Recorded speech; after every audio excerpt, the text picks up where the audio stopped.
जय सिया राम। लड़ी का श्रमित उनीद बस शयन करवाहू जाए, अस कहेंगे विश्राम गृह राम चरण चित लाई। लड़के थके हुए नींद के वश हो रहे हैं, उन्हें ले जाकर शयन कराओ। ऐसा कहकर राजा श्री रामचंद्र जी के चरणों में मन लगाकर विश्राम भवन में चले गए। राजा के स्वभाव से ही सुंदर वचन सुनकर रानियों ने मणियों से जड़े स्वर्ण के पलंग बिछवाए, गद्दों पर गौ के दूध के फेन के समान सुंदर एवं कोमल अनेक सफेद चादरें बिछाई। उपबरन बर बरनी न जाए, स्तग सुगंध मणि मंदिर माई।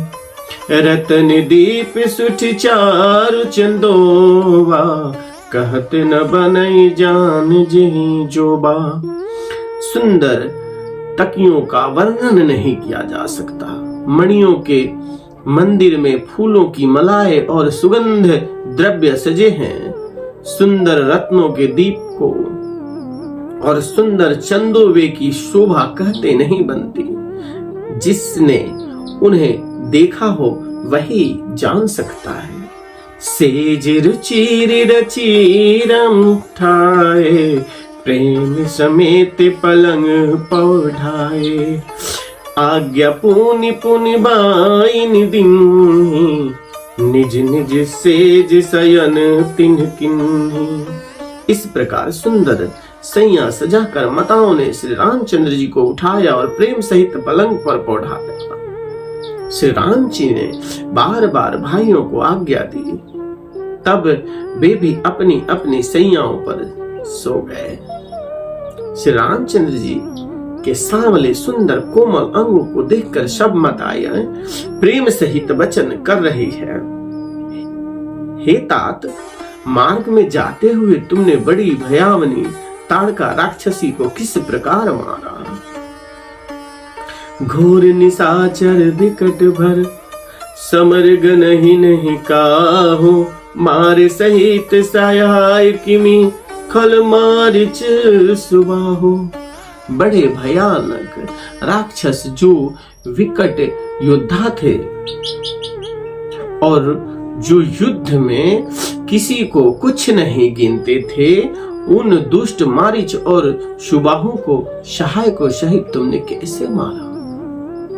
मुनि प्रसाद बलितात तुम्हारे, इस अनेक करवटे टारे। मख रखवार कर दूं भाई, गुरु प्रसाद सब विद्या पाए। हे तात, मैं बलैया लेती हूँ, मुनि की कृपा से ही ईश्वर ने तुम्हारी बहुत सी बलाओं को टाल दिया।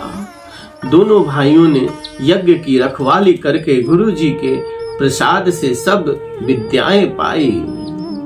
चरणों की धूली लगते ही मुनिपति अहल्या तर गई।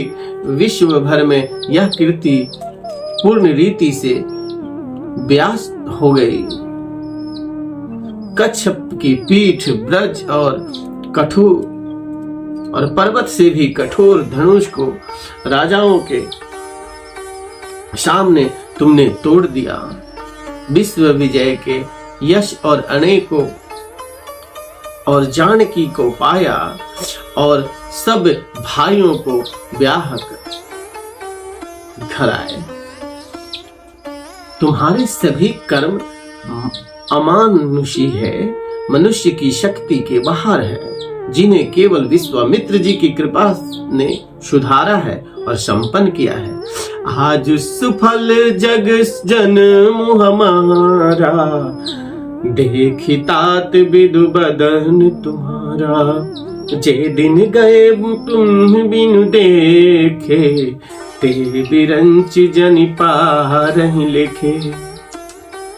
हे तात, तुम्हारा चंद्रमुख देखकर आज हमारा जगत में जन्म लेना सफल हुआ। तुमको बिना देखे जो दिन बीते हैं, उनको ब्रह्मा गिनती में न लावे। हमारी आयु में शामिल न करे।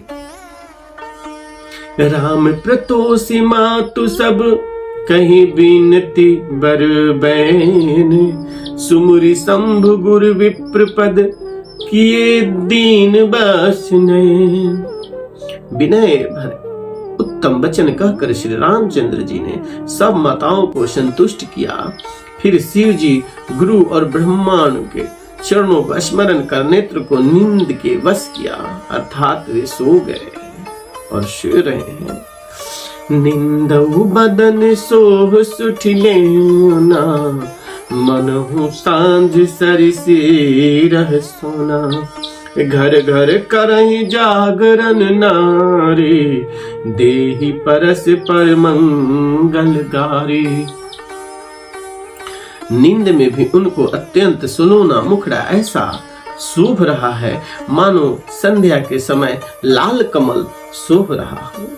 स्त्रियां घर घर जागरण कर रही हैं और आपस में एक दूसरे को मंगल गालियां दे रही हैं और सुन रही हैं। रानियां कहती है, हे सजनी देखो आज रात्रि की कैसी शोभा है जिसमें अयोध्यापुरी विशेष शोभित हो रही है। यूं कहती हुई सासुएं सुंदर बहुओं को लेकर सो गई, मानो सर्पों ने अपनी सिर की मणियों की हृदय में छिपा लिया हो।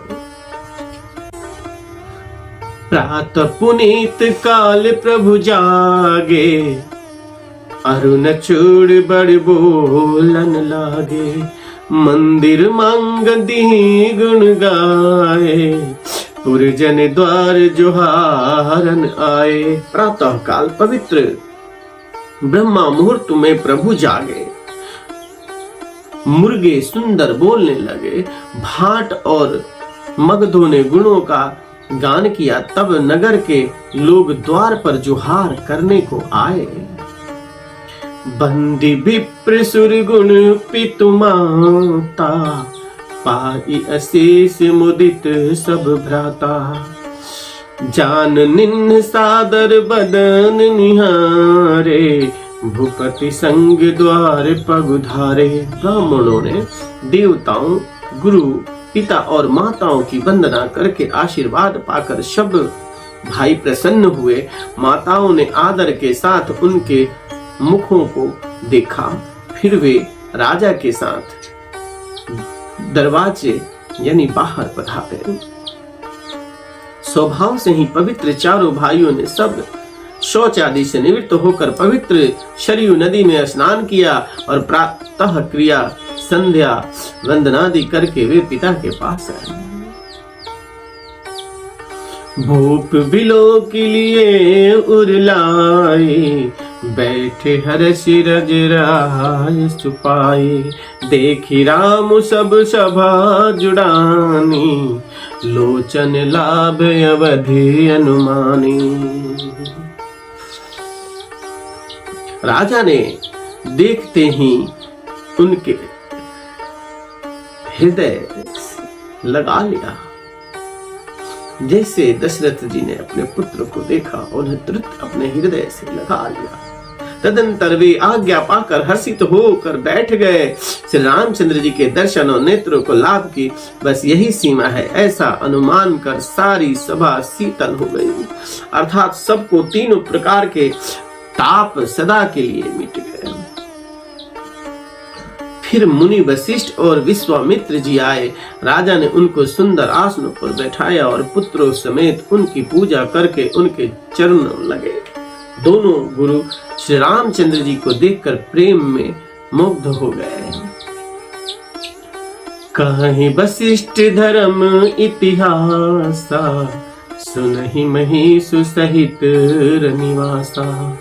मुनि मन अगम गति सुध करनी, मुदित वशिष्ठ विपुल विधि बरनी। वशिष्ठ जी धर्म के इतिहास कह रहे हैं और राजा रनिवास सहित सुन रहे हैं, जो मुनियों के मन को भी अगस्य है। ऐसी विश्वामित्र जी की करनी वशिष्ठ जी ने आनंदित होकर बहुत प्रकार से वर्णन किया।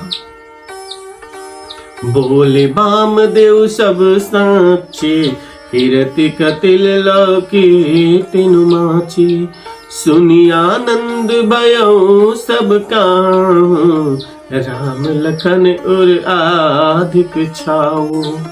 वामदेव बोले, ये सब बातें सत्य है। विश्वामित्र जी की सुंदर कीर्ति और लोकों में छाई हुई है। यह सुनकर सब किसी को आनंद हुआ। श्री राम लक्ष्मण हृदय में अधिक उत्साह और आनंद हुआ। दोहा। मंगल मोद उछान नित, जाहि दिवस एहि भांति, उमगी अवध आनंद भरि अधिक अधिक अधिकाति, सियावर रामचंद्र की जय।